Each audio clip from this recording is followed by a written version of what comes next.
আমার পেছনে ইন্ডিয়ার পাহাড়, আর আমি বসে আছি একটা পাথরের উপর।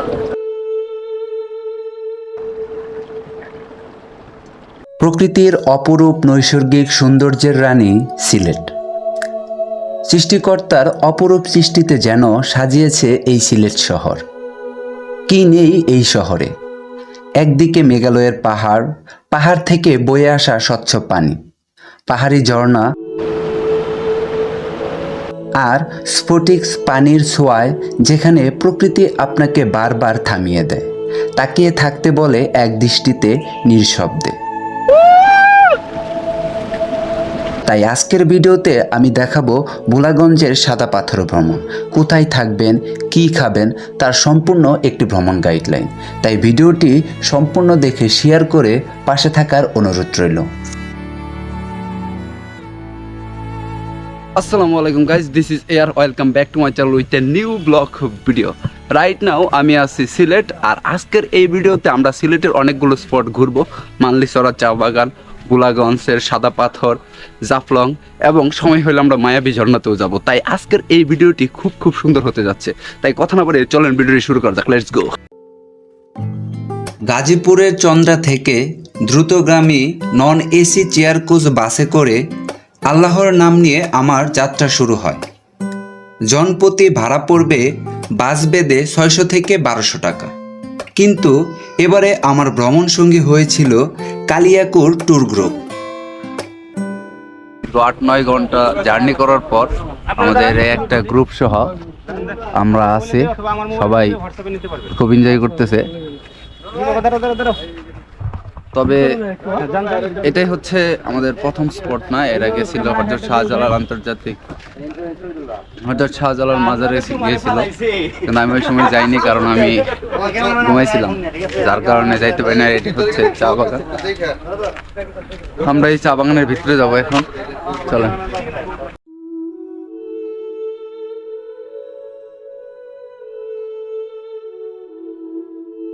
মানে পুরা বাগানটাই হচ্ছে চা বাগানে ভরপুর, আর আমাদের গ্রুপ ওই যে যাইতে বলতেছে, নিচের দিকে যাইতে হবে। আর এইখানে হচ্ছে আমার অবস্থান। তবে 7-8 ঘন্টার জার্নি মোটামুটি হয়, এখানে এসে সার্থক হবে।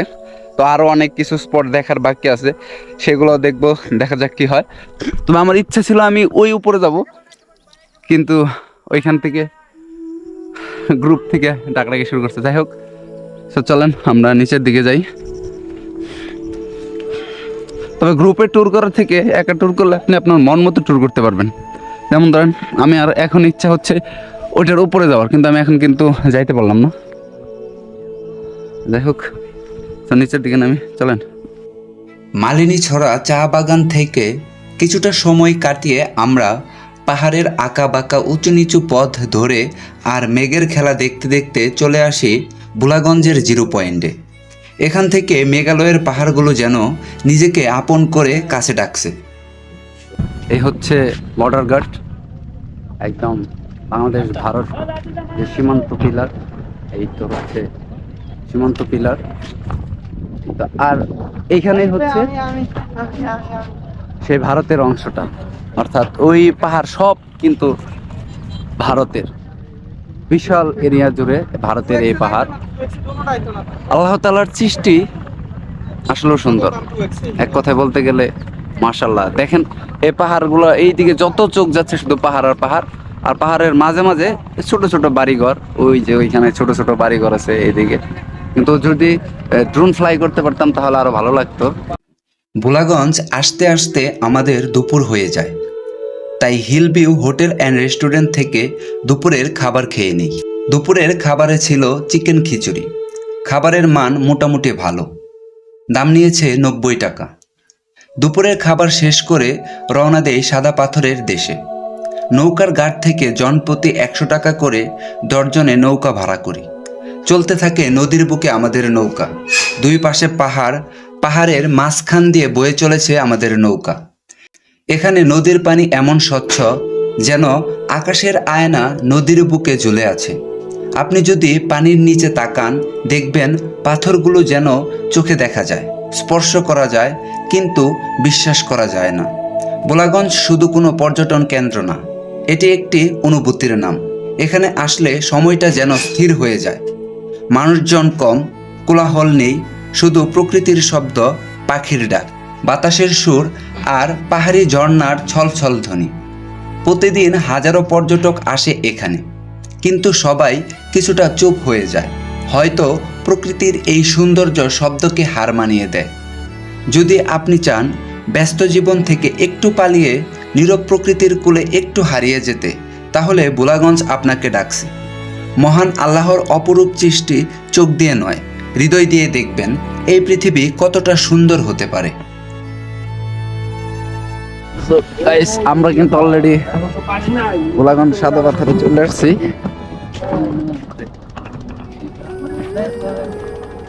তোমরা তখনই সার্থক যখন আপনি এভাবে ভ্রমণ করে আল্লাহ তাআলার সৃষ্টি দেখবেন।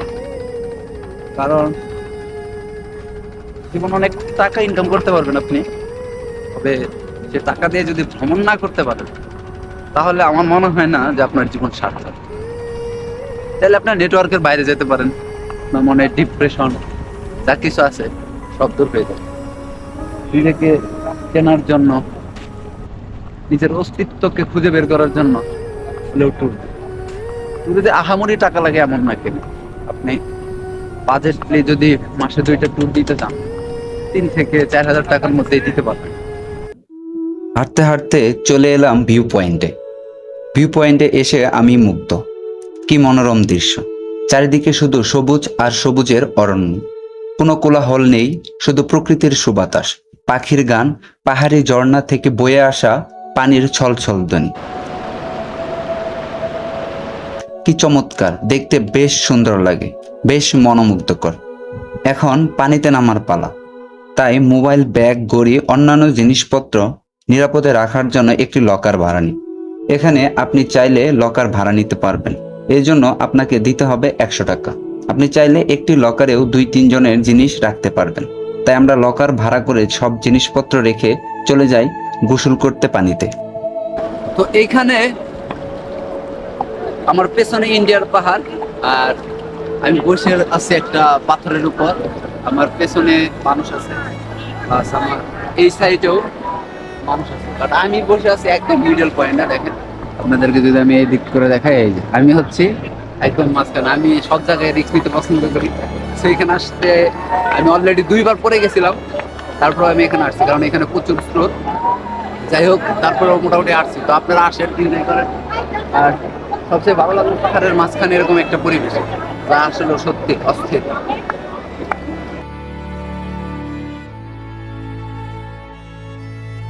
আপনারা যখন এবার ট্রেকিং করবেন, তখন এই পাথরের যে পাথর, বড় যে পাথরগুলো আছে, যেমন আমার পিছনে, এই পাথরের নিচে যাবেন, কারণ ওই পাথরের কারণে দিকটা কিন্তু কম।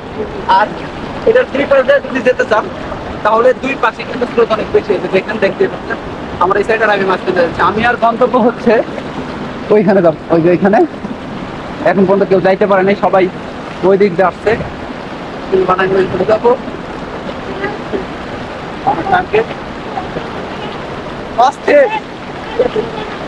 ওইখানে তো পারি। হ্যাঁ হ্যাঁ,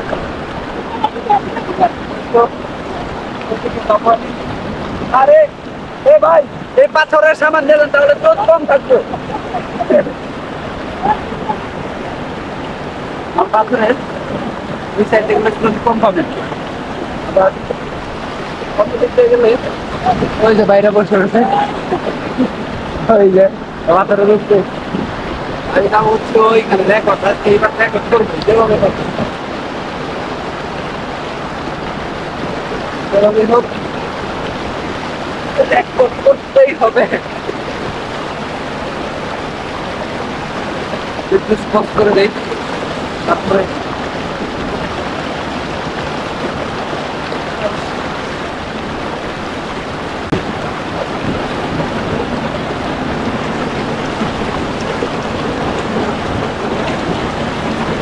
বারবার পায়ের রক্ত আমার লাগছে, বারবার আমার পায়ের রক্ত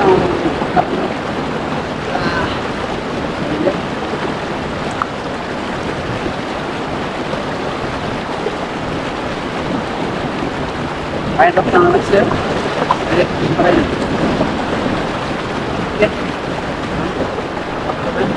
এভাবে যেতে হবে, কারণ দাঁড়িয়ে যাওয়ার কোনো সোর্স নাই। অনেক slow।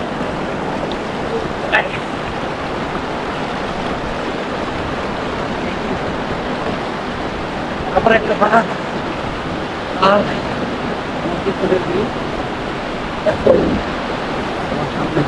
দেখেন কি পরিমাণ স্রোত, গন্তব্য বলছে ওইটাতে আমি যাবো, ট্রেকিং করে যাবো এখানে।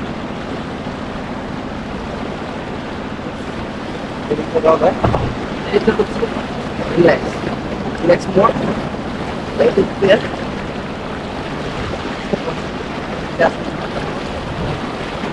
সাবধান,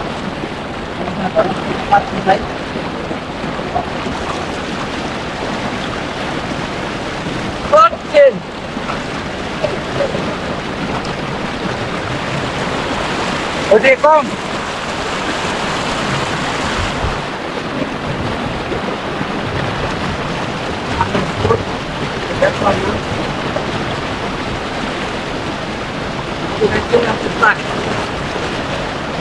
এটা থেকে যাইতে পারলে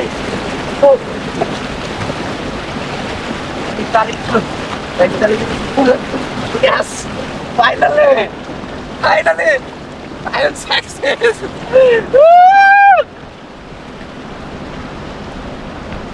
Wow, great and last point view. So guys, এই হচ্ছে আমার, এই ভাই, এই ভাই, আমার হচ্ছে এই হচ্ছে ভিউ পয়েন্ট। আর এই হচ্ছে আমি আমার পিছনে সরি নদী, আর নদী অস্থির ফিল। ইন্ডিয়ার পাহাড়গুলো কত বড়, এক একটা স্বপ্নের মতো। এই হচ্ছে ইন্ডিয়া আর এই হচ্ছে বাংলাদেশ, তবে মাঝখানে শুধু তফাৎ এইটুকুই, আমরা ওই সাইডে যাইতে পারবো না আর ওরা এইদিকে আসতে পারবো। হ্যাঁ, পাসপোর্ট ভিসা থাকলে আমরাও যেতে পারবো। তবে এখানে এখানে আসার পর যে জিনিসটা সবচেয়ে বেশি ভালো লাগছে, যে জিনিসটা, সেটা হচ্ছে এখানকার পাথর প্লাস হচ্ছে পানির কলকল শব্দ। এখান থেকে আপনি একদম কাছ থেকে পানির কলকল শব্দ শুনতে পারবেন এবং ট্রেকিং করে ওই সাইড থেকে এখানে আসতে পারবেন। দেখেন আমি কিন্তু একদম মিডল পয়েন্টে আছি, আমার আশেপাশে কোনো মানুষ নাই। তো এখানে চাইলে আপনারা আসতে পারেন, তবে খুব রিস্ক। আর একটা, যখন আপনার পাথর দিয়ে আসবেন তখন সবসময় পাথর, এই যে পাথর আছে, এই পাথরের সামনে দিয়ে আসার চেষ্টা করবেন। এই দুই সাইড দিয়ে কিন্তু স্রোত যায়, আর মাঝখান দিয়ে কিন্তু আপনার স্রোত যায় না। যার কারণে এই দিক দিয়ে যদি আপনি যান তাহলে আপনার জন্য সুবিধা হবে এই দিকে আসবে। আর এইখানে তো দেখতে পাচ্ছেন কি পরিমাণ। তো সর্বোপরি হচ্ছে ভ্রমণ করে, নিজেকে চিনেন, নিজের সত্তাকে আবিষ্কার করেন, এনজয় করেন। সো গাইস, আমাদের ভোলাগঞ্জের ট্যুর শেষ, মোটামুটি আমরা ঘুরলাম, এখন বাসায় ব্যাক করবো। তো যদি ভিডিওটা ভালো লেগে থাকে তাহলে অবশ্যই আমার চ্যানেলটাকে লাইক করবেন, কমেন্ট করবেন অ্যান্ড শেয়ার করতে ভুলবেন না। সো দেখা হচ্ছে নেক্সট একটা বিষয়ের মধ্যে। ভালো থাকবেন, সুস্থ থাকবেন, খুদা হাফেজ।